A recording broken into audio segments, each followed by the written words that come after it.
Welcome back to Made to Walk. Today we're going to be talking about ministry strategy.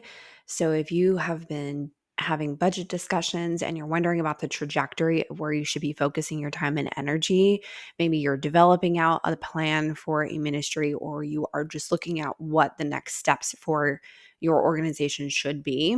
This will be helpful if you're a nonprofit with a niche organization as well. You don't necessarily have to be a church for this to be useful, but let's dive in. Why aren't people staying longer than 2 years or more? It's typically not because you're a bad teacher. It's not because your environment is not inviting. It's just that they have stunted in their growth or their connection to community. They have not integrated in a way that would feel in any way like a deficiency if they left. So, we're going to talk a little bit about how important transparency, trajectory, personalities, and vision are. And if you just watched my previous training on branding, you'll see a little bit of correlation of these two and how they work together. So, trajectory, people have an experience and know where to go from there.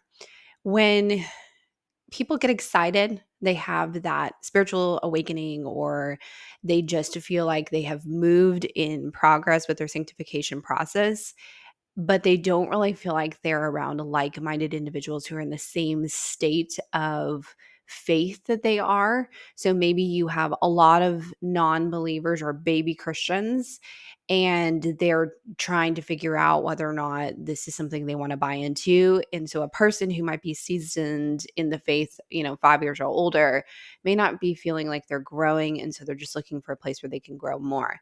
If you are a well-seasoned church and you have a couple of brand new Christians, they may not feel like they understand some of the verbiage. And what you might find is that they kind of like nod along, but they have no idea what you're talking about. And that's really just because we're not very transparent about what kind of organization that you might be and what your main focus of your organization is. And so if you do not intend to be the church that is great for the new believer, it's really important to just be honest about that. But if it's something that you want to develop, we're going to talk about ways that you can progress the trajectory of moving people along through the process of finding people who are in the like-minded spaces. When it comes to the vision, it's important for us to also understand that you don't want to jump too far ahead.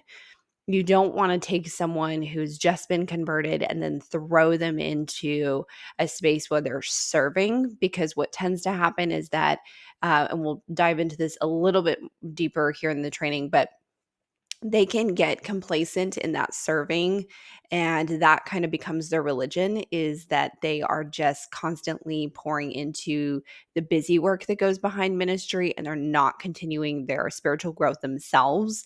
And so it stunts them, and what you can see is backsliding, which you can see is problematic behaviors. And then you kind of stand back and question, like, where did we go wrong? How did this happen? This person's been serving for 5 years. Well, they got converted, they became a Christian, and then immediately jumped too far ahead. They didn't really work on the discipleship side of it, and they weren't really being met where they were and being surrounded by people who were also in the same stage of Christianity before they just jumped in. So let's talk more about that. Vision and mission are not the same. They do work together, but they're not the same. If you've worked with a consultant who's been helping you to establish your vision statement or your mission statement, you'll find that they're just not exactly the same, but they're important to define both. So your vision should really be, like we talked about before, if there's a particular area or demographic that you're trying to reach. Are we for the non-believer, or are we for elevating people through leading them to leadership? Maybe it's that you're mission minded. Our goal is to raise up people who go into the mission field. Whatever that vision is, it needs to be a clear one, and then overview your programs to adjust to your vision. So let's just say, for example, you're like, we are a mission-minded organization that develops missionaries and puts them out in the field. But every one of your programs is for the non-believer becoming a believer or for the baby Christian. that's not necessarily putting them on the trajectory on being a successful missionary. You might have programs that are redeveloped for learning how to tell your testimony, learning how to speak about your faith boldly, learning about how to handle crisis in third world countries, how to maneuver political constraints in different countries. Not everyone has free speech, so it's important for people to understand what they're taking on. It's really important for us to equip them with knowledge, wisdom, understanding, and compassion. So if you have things that are aligned with those values, you're going to get the results that you want because you're going to develop great missionaries. However, if you are just having your standard Bible studies and then you're like, well, we're really mission minded, our goal is to develop missionaries and put them out into the field, you're not going to be successful in reaching and producing the vision. People are going to get very confused about the vision because your programs are just not aligned with the vision. So let's talk about mission. What is the path to get to where we want to go on the horizon? What is, to get to what we envision?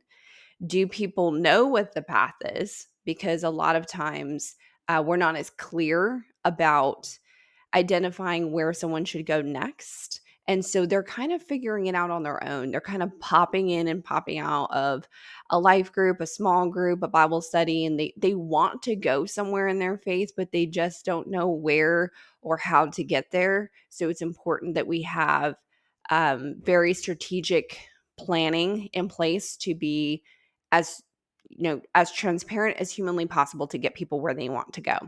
Create the thorough resources for the progression. So let's talk about what that might look like. You might have heard me say in the branding training about how people want to identify with other people in their stage of life as opposed to people who look or sound like them. And that's because they are looking to grow, but they're also looking to be understood.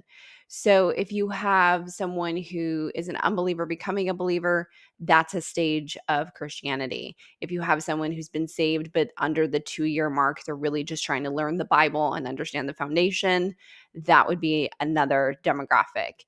And then you have very specific niches. So single Christians, married couples, young adults.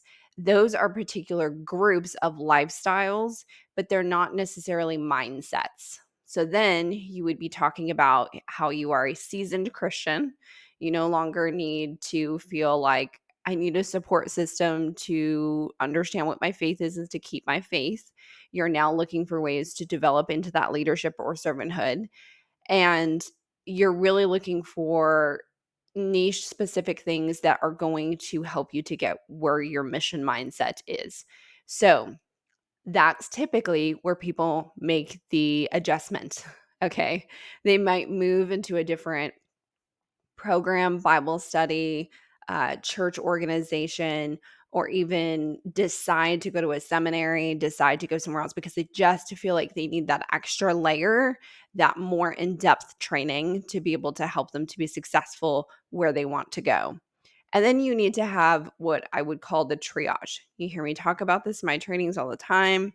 That triage space is I'm questioning my faith, or maybe I'm hurting. I've gone through something very traumatic. And it is not about learning about your typical Bible studies or going through the book of Romans, together as a class. It is, hey, this is the situation that I'm currently in. I'm in grief. So we need to have bereavement training for particular people to be able to handle that. Maybe I've gone through some type of physical trauma. Having people who can encourage people through that season of their life who have trauma informed care, counseling training.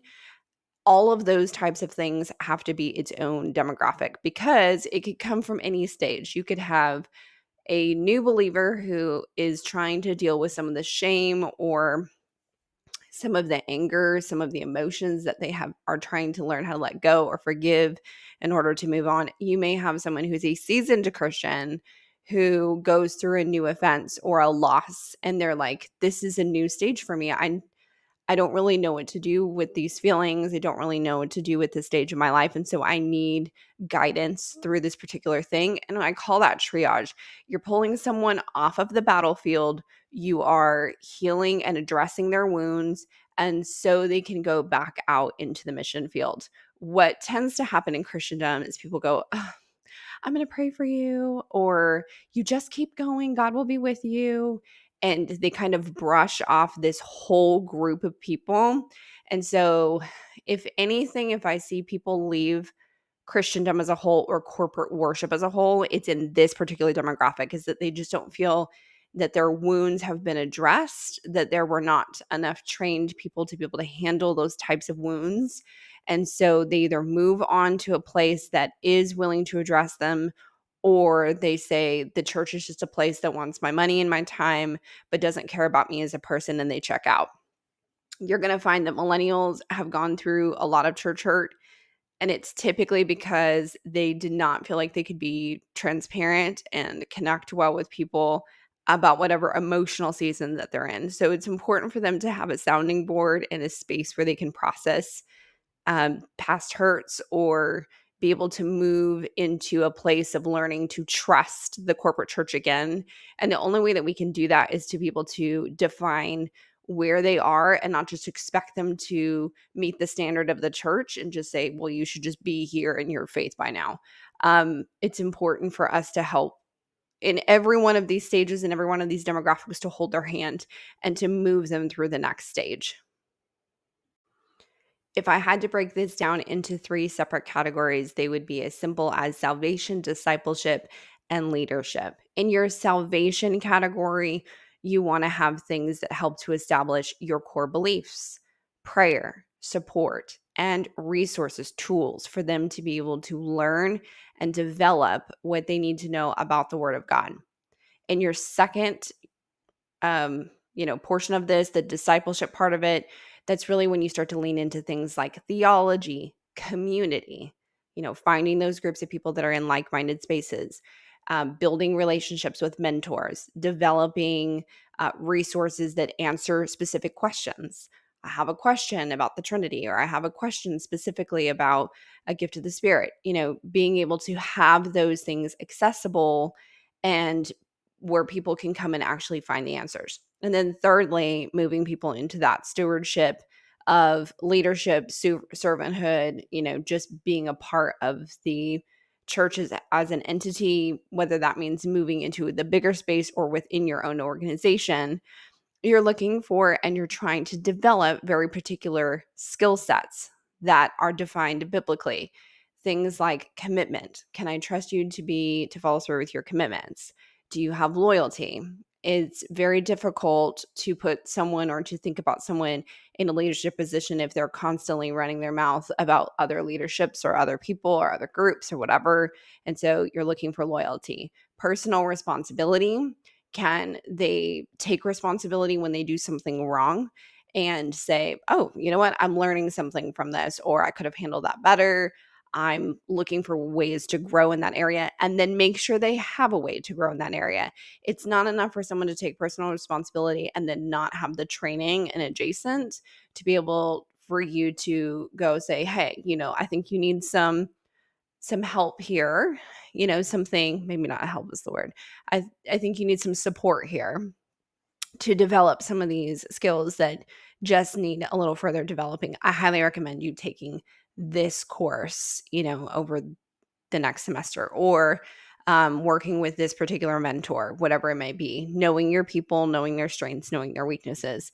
And that's what leans into the growth and the mentorship. If you can see that the person isn't defensive, that they acknowledge their deficiencies and that they're learning and leaning into growth, then they can become a great mentor. They can become a great um, servant to be able to help with developing the next layer of leadership, because that's really the progression of generations, right? Is that you need to have good leaders who don't just think of themselves as the best, but they are humble enough to identify that they need to then develop the next generation of leadership, and they need to do so humbly. So, what if people are ready to be in that leadership position and you're trying to figure out how to connect them to serving? Serving is very important. It's part of our culture, but it's important that we do it effectively and efficiently, and that we don't leave ourselves in a space where we become an open target for potential things to go wrong. So, let's talk about some areas that we can safeguard. One, don't allow dead ends. So, I see this so many times, and people almost take pride in it. They'll say, I've been serving in the children's ministry as a volunteer for 30 years, or I've been on the leadership board for men's ministry for the last 15 years or 60 years or whatever it is. And what that tells me, it's the same thing I look for in the political sphere. If you've been in any one place for too long, I wonder why you haven't moved up. That's like an immediate red flag for me. There's something that isn't developing that is helping you to move into understanding how to take your gift and your skill set further. And that might mean that it's not necessarily like that you have to leave children's ministry, but maybe you become the person that takes on the responsibility of training the next set of volunteers to be effective ministry leaders and being that resource tool, so it doesn't fall directly on the children's ministry director to have to constantly do that. But you're developing in your skill set, and you're not just staying in the same place, because they can become stagnant in their growth. You can see backsliding. You can see behavioral aspects that just deteriorate over time, like compassion. You get compassion fatigue. All of a sudden, they're very blunt, and they have kind of lost a little bit of their bedside manner, because essentially they've just been serving in the same demographic, in the same space for too long, and they're not themselves growing spiritually. And so you can see the fruit of that. The second part is allow people to grow. There should not be dead ends. There should always be a next level for development and alignment with the value system. So if a person is looking for experience highs, that is not development in alignment with value system. If a person is looking for developing an understanding of who Christ is and how to adapt to who he calls them to be, and also to align our behaviors to who he is, then that's what you're looking for. And what I often find people do is they kind of take this pride in being like, oh, I go to every event at the church. And I'm like, okay, I think you just have event high, where they just really love to be in the experience, in the crying and the, raising of the hands, and nothing, not that there's anything wrong with that. But if that is your sole identity in your spiritual growth, then you may be more of an experiential Christian than a growing Christian. And we want to make sure that people have spiritual growth, not just emotional experiences. Thirdly, don't allow people to set the expectations in the culture. So when people hit burnout in the top leadership, they tend to withdraw, and they allow people to kind of fill in the space. And so if people don't have formal training, if people do not have the support system to grow and to develop their Christian mindset, then what tends to happen is they set the culture, and how they respond to people, how they answer questions, how they navigate particular ministries with no oversight sets the standard. And so what tends to happen in big churches especially is that they will look at that one person's behavior or talking points, and they'll go, oh, that must be the standard of the church. That must be the belief system of the church. And so that can also be a huge part of why people leave, is because they keep running into the same people who are giving them negative experiences, and they are unable to grow because they can't get past that person's personality. And when you're in conflict with a person's personality, whether it be pride, whether it be just burnout, whether it be, whatever their deficit is, whatever their hang up is, then it really causes a person to kind of lean back and go, I don't know if this is the space for me. I don't know if I need to continue to be here. So don't allow other people to be setting those expectations of culture. It's important for you to be looking at your own team, and then looking at the team that you're team is developing for their teams, and making sure that everyone is in alignment, again, back with the value system. Fourth, but not last, allow resources to be the answer to people's questions. So instead of it having to be dependent on someone repeating themselves over and over and over, if you're finding that people are asking redundant questions, if you're hearing the same statements over and over, it's important that that just becomes an info card. That just becomes something that it becomes a resource. Here, you know what? We have this great resource to answer those particular questions. They inform, they educate, and they equip individuals. You want people to feel like you are the ultimate resource, that where they are in Christianity has an answer. And if it's something that you haven't developed yet, maybe you have a form, particularly on your website, like ours in particular on madetowalk.org. I have a space that if there's not a particular training that we have done yet, and there's a area you'd like us to highlight, I really highly recommend that you go and you request that. And then we do the research, we do the back end, we have the conversations, and then we lean in to develop that training in a positive way, because it's important that we do have the answers and that we don't just let people kind of feel left high and dry. So whether that's an info card or just a resource area specifically on your mobile app or your website that allows people to go and see frequently asked questions or ways that they can develop specifically. So once you have a roadmap, and the roadmap should be very specific. It should literally be an info card or pamphlet where people can access and say, if you're here in your faith, specifically, you're going through these types of things, or you're part of this particular type of group, we recommend these life groups for you, or we recommend these mentorships for you. Once you have that resource, you have to make sure that staff knows how to communicate it, and that they've communicated it then to their volunteers who are communicating it to people. Because often when I come into an organization and I say, well, what is your roadmap? And they show it to me, and I look over at someone and I say, okay, you explain it to me.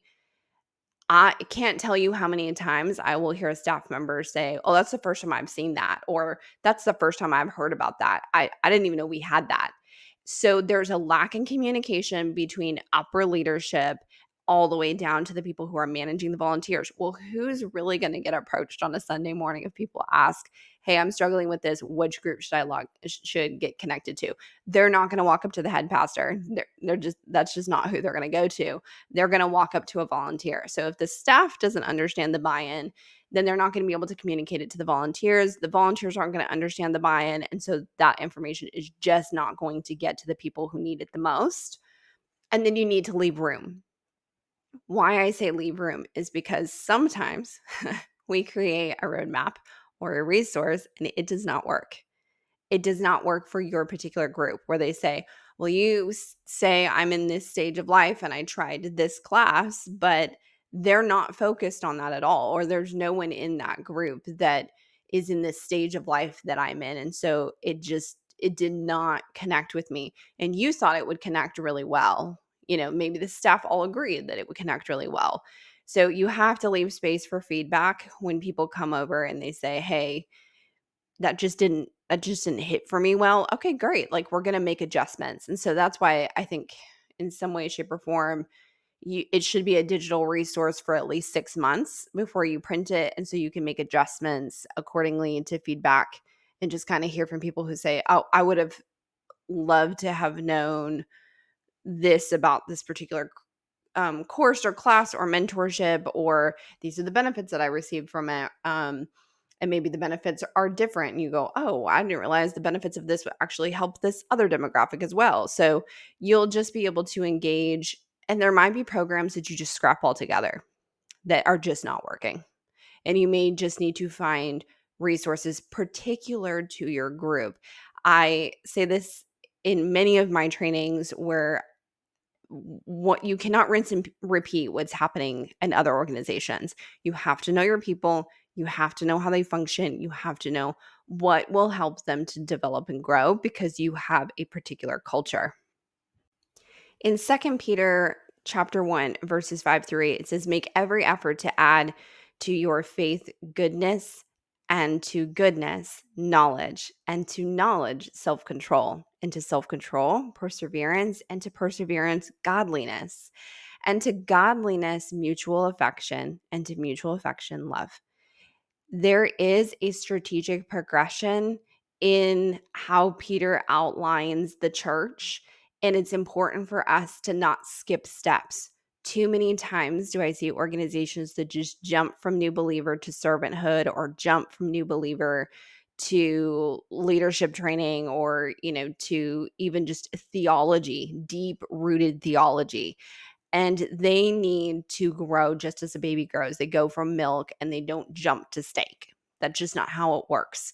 So we need to have a progression for people to go through, but it can't be dependent on them just guessing. There can't be guesswork of them figuring out, where do I go to gain this knowledge? Where do I go to learn this self-control? Where do I go to pursue how to be more affectionate and loving, and to understand the compassion in the heart of God?